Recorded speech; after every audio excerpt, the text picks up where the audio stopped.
નમસ્કાર વિદ્યાર્થી મિત્રો, ટીવાય BA મુખ્ય ગુજરાતીમાં આપણે પેપર નંબર 13 ભણવાનું છે અને પેપર નંબર 13 અંતર્ગત આપણે સાહિત્યના સિદ્ધાંતો ભણવાના છે. આપણે આની પહેલાંનો જે વિડીયો છે, પ્રથમ વિડીયો આ પેપરનો, એમાં આપણે વાત કરી કે આ જે પેપર છે એ આપણને સાહિત્યને સમજવાના જે ધોરણો છે, એને મૂલવવાના જે માપદંડો છે એ શીખવાડે છે અથવા તો એનાથી અવગત કરે છે. અને આ પેપરનું આખું પહેલું યુનિટ જે છે એનો પાયો છે. પહેલો મુદ્દો જ આપણે સવારે જેની ચર્ચા કરી, જેમાં લલિત અને લલિતેતર જે કળાઓ છે એના વચ્ચે શું ભેદ રહેલો છે, જેમાં આપણે જોયું કે કળા એટલે શું અને લલિત કળાઓ કઈ છે, લલિતેતર કળાઓ કઈ છે, અને પછી લલિત અને લલિતેતર કળામાં શું ભેદ રહેલો છે એની આપણે વાત કરી. અને આ પહેલા યુનિટનો બીજો મુદ્દો જે છે એ આપણો એ છે કે લલિત કળાઓમાં સાહિત્ય કલા જે છે કઈ રીતે વિશેષ છે, એની વિશિષ્ટતા શું છે. એટલે તમે સ્ક્રીન ઉપર મુદ્દો જોઈ શકો છો. હવે આપણે ભૂમિકા રૂપે જે વાત કરવાની છે એ છે દ્રશ્ય કળા અને શ્રાવ્ય કળા. તમને બધાને કહી દઉં કે લલિત કળાઓના બે પ્રકારો છે, જેમાં દ્રશ્ય કળા અને શ્રાવ્ય કળાનો સમાવેશ થાય છે. એટલે પહેલો પ્રકાર જે છે દ્રશ્ય કળા અને બીજો પ્રકાર જે છે એ શ્રાવ્ય કળા. હવે દ્રશ્ય કળા એટલે શું? સ્વાભાવિક એક સીધો પ્રશ્ન થાય તો જેનો અનુભવ દર્શનથી થાય તે દ્રશ્ય કળા, એટલે જેને જોઈ શકાય, જેમ જે કળા અને આપણે આંખ થકી માણીએ છીએ એને દ્રશ્ય કળા કહેવાય. બરાબર? એટલે એકદમ સરળ છે.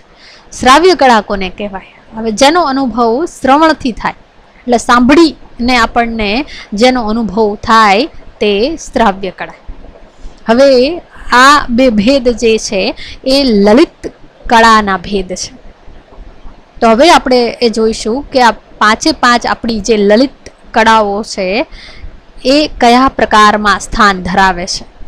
તો તમારી સામે તમે સ્ક્રીન ઉપર જોઈ શકો છો, સ્થાપત્ય કળા જે છે એ દ્રશ્ય કળા છે. કારણ કે આપણે કોઈ પણ ઇમારત જે સ્થાપત્યનો નમૂનો છે એને આપણે આંખથી જોઈ અને એ આંખ દ્વારા આપણા ચિત્ત સુધી પહોંચે છે. કારણ કે અંતે તો આ પાંચે પાંચ લલિત કળાઓનો ઉદ્દેશ્ય જે છે આનંદની અનુભૂતિ કરાવવાનો છે, ચિત્ત અને પ્રસન્નતાનો અનુભવ કરાવવાનો છે. એટલે સ્થાપત્ય કળા જે છે એ દ્રશ્ય કળા છે, કારણ કે એ આંખ દ્વારા ચિત્ત સુધી પહોંચે છે. ત્યારબાદ શિલ્પકળા પણ દ્રશ્ય કળા છે અને ચિત્રકળા જે છે એ પણ દ્રશ્ય કળા છે. કારણ કે આ ચિત્રો હોય કે શિલ્પ હોય એ આપણે આંખથી જોઈ અને પછી એ આપણા હૃદય સુધી પહોંચે છે. એટલા માટે સ્થાપત્ય, શિલ્પ અને ચિત્ર, આ ત્રણ કળાઓ જે છે એ દ્રશ્ય કળા છે. હવે બે કળાઓ જે છે, આમ જો તો આ બંનેના ઉપાદાનો જે છે સૂક્ષ્મ ઉપાદાનો છે અને ઉત્તમતાની દ્રષ્ટિએ સાહિત્યને પ્રથમ અને સંગીતને દ્વિતીય સ્થાન પ્રાપ્ત થાય છે અને સ્થાપત્યને અંતિમ સ્થાન પ્રાપ્ત થાય છે. તો સંગીત કળા જે છે એ શ્રાવ્ય કળા છે, કારણ કે એ સાંભળી અને પછી એ ચિત્ત સુધી પહોંચે છે. અને સાહિત્ય એ પણ શ્રાવ્ય કળા છે, કારણ કે શબ્દ જે છે એ આપણે કાન દ્વારા સાંભળીએ છીએ અને પછી એ ચિત્ત સુધી પહોંચે છે. એમાં નાદનું તત્વ રહેલું છે. જેમ સંગીતમાં સૂર છે, લય છે, એમ એમાં નાદ પણ છે અને સાહિત્યમાં પણ નાદનું તત્વ છે, જે જેના દ્વારા એ સંભળાય અને પછી હૃદય સુધી, ચિત્ત સુધી પહોંચે છે. એટલે અહીં સંગીત અને સાહિત્ય જે છે એ શ્રાવ્ય કળા અંતર્ગત સમાવેશ પામે છે. હવે આપણે અન્ય લલિત કળામાં સાહિત્ય કળાની વિશેષતા શું છે એની આપણે વાત કરીએ. હવે જ્યારે આપણે સાહિત્ય કળાની વિશેષતા સિદ્ધ કરવી હોય ત્યારે આપણે અન્ય કળાઓની પણ વાત કરવી પડે, તો જ આપણે સાહિત્ય કળાની વિશેષતાની સ્થાપના કરી શકીએ, એની વિશિષ્ટતા બતાવી શકીએ. તો આપણે આ ચારે ચાર સાહિત્ય સિવાયની અન્ય જે લલિત કળાઓ છે એની આપણે એક પછી એક ક્રમશઃ વાત કરતા જશું, અને પછી અંતે આ પાંચે પાંચ કળાઓમાં સાહિત્ય કળા જે છે એ કઈ બાબતમાં આ ચારે અન્ય લલિત કળાઓથી વિશેષ છે, જેને કહીને શ્રેષ્ઠ છે, એ આપણે જોઈશું. તો પહેલાં આપણે સ્થાપત્ય કળાની વાત કરીએ. તો સ્થાપત્ય કળા કોને કહેવાય? તો મકાન બાંધવાની કળાને સ્થાપત્ય કળા કહેવામાં આવે છે, અને એને આપણે વાસ્તુકળા પણ કહી શકીએ. જેમ કે તાજમહેલ છે, ઇજિપ્તના પિરામિડો છે, એફિલ ટાવર છે, પછી અમદાવાદની સીદી સૈયદની જાળી છે, બીજાપુરનો ગુંબજ છે, આપણા મંદિરો છે, દક્ષિણ ભારતના મિનારાઓ છે.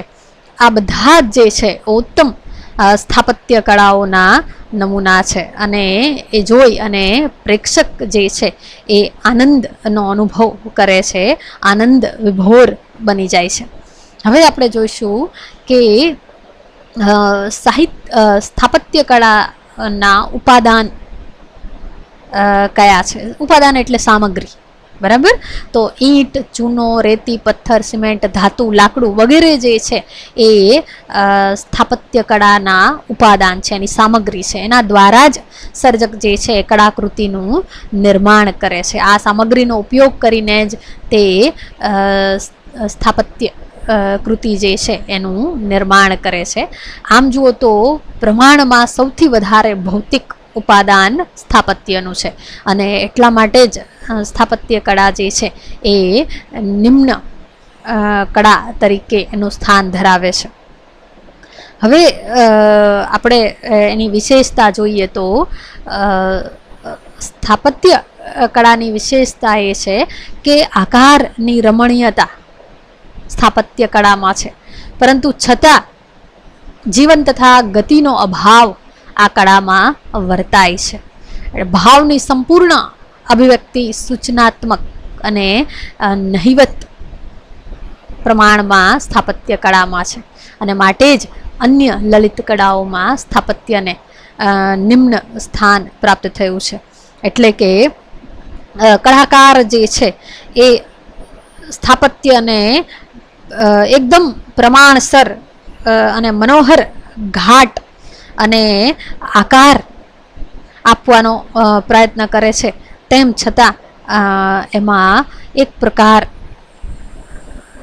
જે જીવંતતા અનુભવાવી જોઈએ, એ ગતિશીલતા અનુભવાવી જોઈએ, એ પ્રકારની ગતિશીલતાનો અનુભવ સ્થાપત્ય કળામાં પ્રાપ્ત થતો નથી, અને એનું કારણ છે એના માધ્યમની સ્થૂળતા, અને એટલા માટે જ એને નિમ્ન સ્થાન પ્રાપ્ત થયું છે. હવે આપણે જે બીજી કળા છે શિલ્પકળા, એની વાત કરીએ. તો શિલ્પકળા કોને કહેવાય? તો શિલ્પકળા એટલે મૂર્તિ બનાવવાની કળા. જેમ કે રાણા પ્રતાપનો ઘોડો, ભગવાન બુદ્ધની પ્રતિમા, જુદી જુદી પ્રતિમાઓ તમને અનેક જેને કહીને કે ભગવાન બુદ્ધની અનેક સ્થિતિમાં એ આસનસ્થ હોય કે પછી ઊભી હોય, એ પ્રકારની જૂનામાં જૂના આપણે શિલ્પો ભગવાન બુદ્ધના પ્રાપ્ત થયા છે, અને એમાં એક ભાવનો એક અજબ એમાં નિરૂપણ એ શિલ્પોમાં આપણને થયેલું જોવા મળે છે. પછી નટરાજનું શિલ્પ, લાવકુનનું શિલ્પ વગેરે એના ઉત્તમ ઉદાહરણો છે. હવે આપણે જોઈએ કે શિલ્પકળાનું ઉપાદાન શું છે, એટલે એની સામગ્રી શું છે. જોઈ શકો તમે કે પથ્થર, ધાતુ, ટાંકણું, આરસ પહાણ અથવા સંગે મરમર જે છે આ જે છે એ શિલ્પકળાના ઉપાદાન છે, એની સામગ્રી છે. ત્યારબાદ આ ઉપાદાનનો ઉપયોગ કરીને જ કળાકાર જે છે એ શિલ્પ કૃતિનું નિર્માણ કરે છે.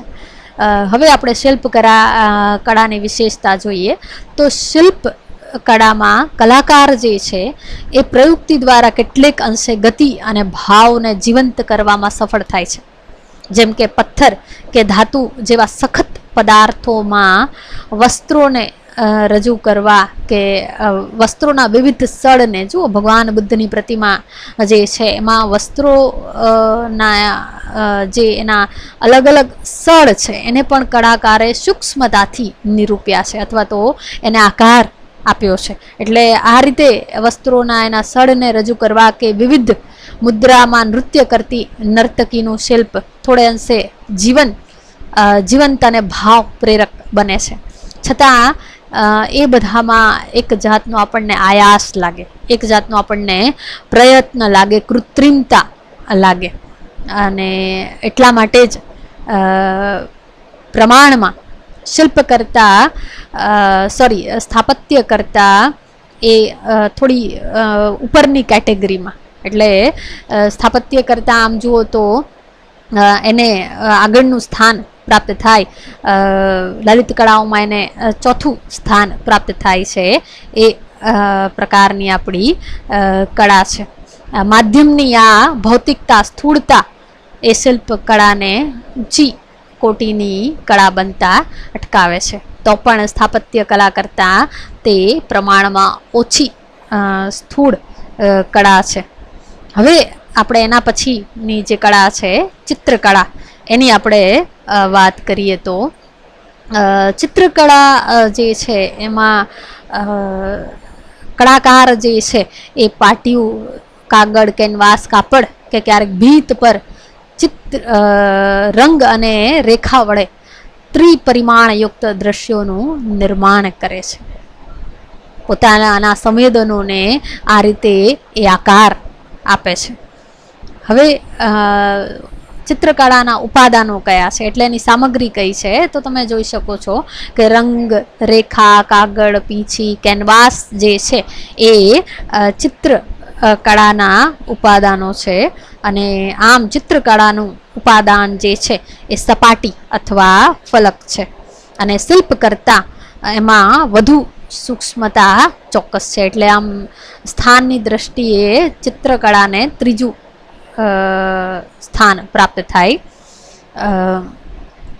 હવે આપણે એની વિશેષતા જોઈએ કે રંગ, રેખા અને કાગળ દ્વારા કળાકાર જે છે એ સુંદર ચિત્રોનું નિર્માણ કરે છે. જેમ કે અજંતાના ચિત્રો, મોનાલિસાનું ચિત્ર, વાન ગોગ, પિકાસોની ચિત્રકળા ભાવકને ભાવ વિભોર અને આશ્ચર્ય ચકિત કરી દે છે.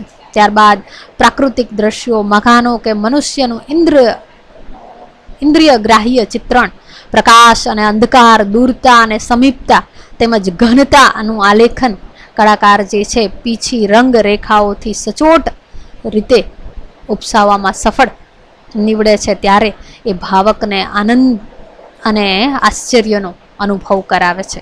છતાં ચિત્ર કળાની એક મર્યાદા છે કે આ ચિત્ર જે છે એ જાણે કે થીજેલું સૌંદર્ય છે. એટલે એની એક મહત્વની મર્યાદા છે. એટલે આપણે જોઈએ કે જાણે સૌંદર્યની થીજી ગયેલી કવિતા છે. અને વર્સફોલ્ડ કહે છે તેમ ચિત્રકાર પોતે યોજેલા પ્રતિનિધાનમાં વસ્તુનું આદર્શીકરણ કરે છે. તે કેવળ નકલ કે અનુકરણ કરતો નથી, પણ તે અર્થઘટન પણ કરે છે અને પસંદગી પણ કરે છે. પોતાની કૃતિ કેવળ પ્રેક્ષકની ઇન્દ્રિયોને જ નહીં પણ એના ચિત્તને અને સમજ શક્તિને પણ અનુલક્ષીને એ રચે છે. આમ શિલ્પ પછી ચિત્ર કળાનું સ્થાન છે. અને એ રીતે આંખની એટલે કે દ્રશ્ય કળાઓમાં સ્થાપત્ય, શિલ્પ અને ચિત્ર એ માં ચિત્રને આમ જો તો પ્રથમ ક્રમ પ્રાપ્ત થાય દ્રશ્ય કળાઓમાં. બરાબર, એટલે એ સ્પષ્ટતા જરૂરી છે.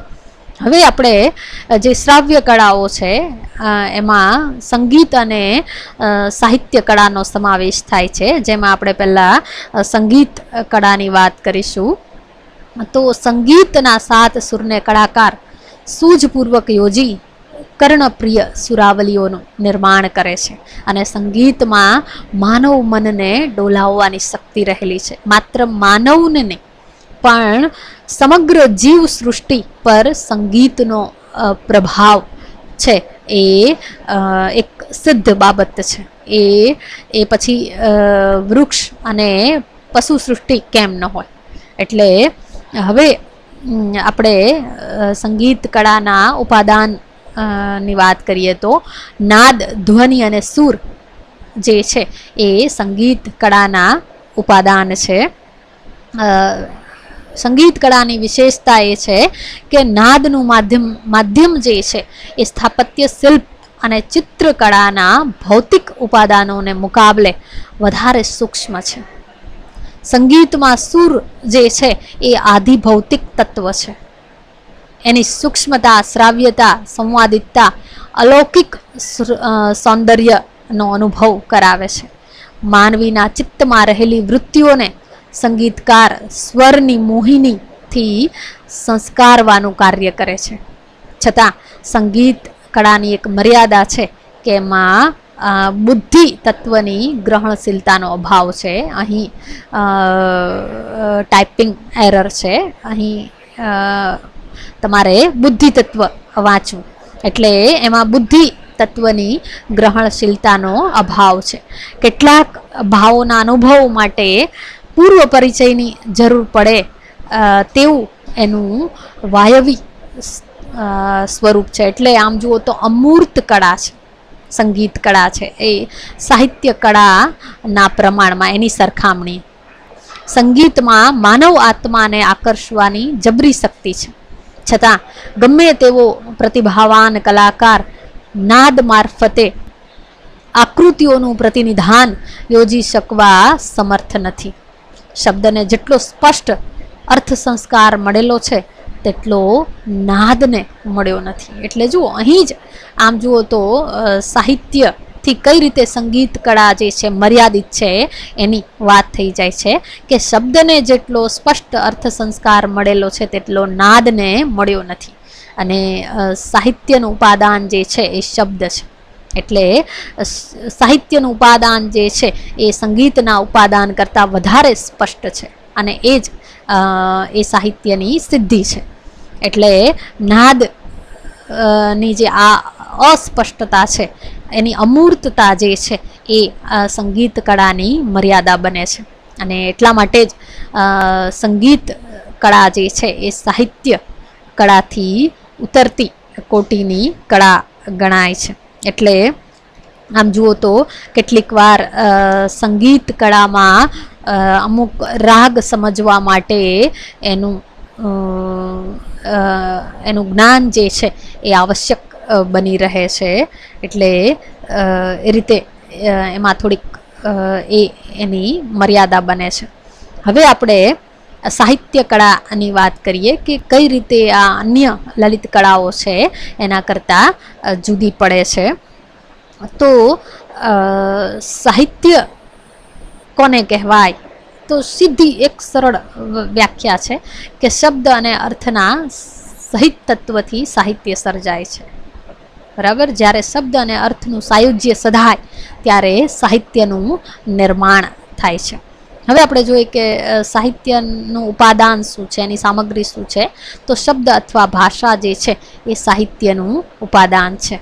આપણે વિશેષતાની વાત કરીએ તો બધી કળાઓમાં સાહિત્ય સૌથી ઓછું ભૌતિક ઉપાદાન પ્રયોજે છે. એટલે સાહિત્યનું માધ્યમ શબ્દ અથવા ભાષા એ વધુ સમર્થ, પ્રભાવશાળી અને સ્પષ્ટ છે. સાહિત્યમાં શબ્દ અને અર્થનું સહ અસ્તિત્વ રહેલું છે અને શબ્દ ભૌતિક નથી તો સાવ અમૂર્ત કે અસ્પષ્ટ પણ નથી. સાહિત્યમાં શબ્દની વ્યંજના શક્તિ અલૌકિક અનુભવ કરાવે છે. શબ્દનો નાદ સંગીતનો લય ભળતા કલાની ઉત્તમતા સિદ્ધ કરી શકે છે. અને આપણે જાણીએ છીએ કે કલા માત્રનું જે ધ્યેય છે એ જીવનના સત્ય, સૌંદર્ય તેમજ આનંદની અભિવ્યક્તિ કરાવવાનું છે, જેને સિદ્ધ કરવા માટે ભાષા જે છે એ સબળ અને સફળ માધ્યમ છે. એટલે પાંચે લલિત કળાઓમાં શબ્દની કળા વધુમાં વધુ ઇન્દ્રિય ગમ્ય છે. અને આ શબ્દ જેનું પ્રતીક બનીને આવે છે તે આંખ કે કાનને કુદરતી રીતે જ મનોગ્રાહ્ય સ્વરૂપે સાહિત્ય કળા જે છે એ રજૂ કરી શકે છે. શબ્દની જુદી જુદી અર્થ છાયાઓ શબ્દમાં રહેલી સૂક્ષ્મતા વ્યંજનાને પ્રગટ કરે છે. આમ જુઓ તો સાહિત્ય એ માનવ જાતિનું મગજ છે એમ વર્સફોલ્ડ કહે છે, ત્યારે એનું ઉપાદાન પ્રતીક રૂપે શેષ રહે છે. આ પ્રતીકો એટલે આપણા ચિત્તમાં કલ્પોની સ્મૃતિ જગાડનારા શબ્દો, અને આ શબ્દોના જે સમૂહો છે એ છે. કેટલાક ઉદાહરણો આપણે અહીં કવિતાઓના યોજી શકીએ, જેમ કે ઉમાશંકર જોશીનું વિશ્વ શાંતિ કાવ્ય, ત્યાં દૂરથી મંગલ શબ્દ આવતો, શતાબ્દીઓના ઘુમ્મટો ગજાવતો જેવા એના ઉદાહરણો છે, અનેક ઉદાહરણો. પછી સુંદરમ નું ઉદાહરણ, એની કવિતા તને મેં ઝંખી છે, યુગોથી ધીખેલા પ્રખર સહરાની તરસથી. પછી રાજેન્દ્ર શાહનું કાવ્ય તને જોઈ જોઈ તોય તું અજાણી, જાણે બીજના ઝરૂખડે ઝૂકીતી પૂર્ણિમા, ઝાઝેરો ઘુમ્મટો તાણી. આવા તો અનેક ઉદાહરણો આપણે જોઈ શકીએ. પછી નાનાલાલનું વર્ષો સહસ્ત્ર કૂદતા મૃગલાની ફાળે. પછી શ્રીધરાણી એનું કાવ્ય સહસ્ત્ર સતઘોડલા અગમ પ્રાંતથી નીકળ્યા. તો મેઘાણી એનું કાવ્ય જે છે, ઘટમાં ઘોડા થનગને આતમ વીંઝે પાંખ, અણડીઠેરી ભોમ પર યૌવન માંડે આંખ જેવી કાવ્ય પંક્તિઓમાં ભાષા જે છે એ સુગમ રીતે અને અસરકારક રીતે નિરૂપાય છે. તે માનવ જીવનની ગૂઢ સંવેદનાઓને પ્રત્યક્ષ કરી આપે છે. અને એની સાથે સાહિત્ય કળાઓને અન્ય પ્રવૃત્તિઓ જે છે, પ્રતીક કલ્પન, પુરાકલ્પન, એનો પણ સાથ મળે છે. અને એના કારણે એની શક્તિ જે છે એ વધારે નિખરી ઉઠે છે. આમ ઉચ્ચતાની દ્રષ્ટિએ કવિતા કલા એટલે સાહિત્ય કળાનું સ્થાન એ શ્રેષ્ઠ ગણવામાં આવ્યું છે. એટલે આ રીતે ચિંતક હેગેલ પણ સાહિત્ય કળાને અગ્રતા આપે છે, અને પછી પછી સંગીત, ચિત્રશિલ્પ અને સ્થાપત્ય કળાને ક્રમમાં મૂકે છે. પરંતુ કોઈ એક કળા બીજી કળાથી ઉતરતી છે એવો અહીં અર્થ રહેલો નથી. એટલે એ સ્પષ્ટતા પણ અહીં જરૂરી છે. દરેક કળાને પોતાની આગવી વિશેષતા છે. જો અહીં માત્ર વિશેષતાની વાત થાય છે, ના કે એના ઉતરતા અને એમના ઉચ્ચ નીચ ક્રમની. બરાબર? એટલે આપણે સાહિત્ય કળાની વિશેષતાની વાત કરવાની છે. એટલે દરેક કળાને પોતાની આગવી વિશેષતા છે, અને ઉપર જે આપણે ક્રમ દર્શાવેલો છે એ ફક્ત કઈ કળા કયા પ્રકારના ઉપાદાન સાથે કામ પાડીને વસ્તુના મનોગ્રાહ્ય સ્વરૂપને વધારે ક્ષમતાથી એ રજૂઆત કરે છે, એ વાત અહીં રહેલી છે. એટલે આમ સાહિત્ય કળા જે છે એ આ રીતે અન્ય જે લલિત કળાઓ છે એના કરતાં પોતાના માધ્યમની સ્પષ્ટતાને કારણે એ વધારે વિશિષ્ટ અથવા તો એ જુદી પડે છે. અહીં આપણે આ મુદ્દો જે છે એ પૂરો કરીએ છીએ. અસ્તુ.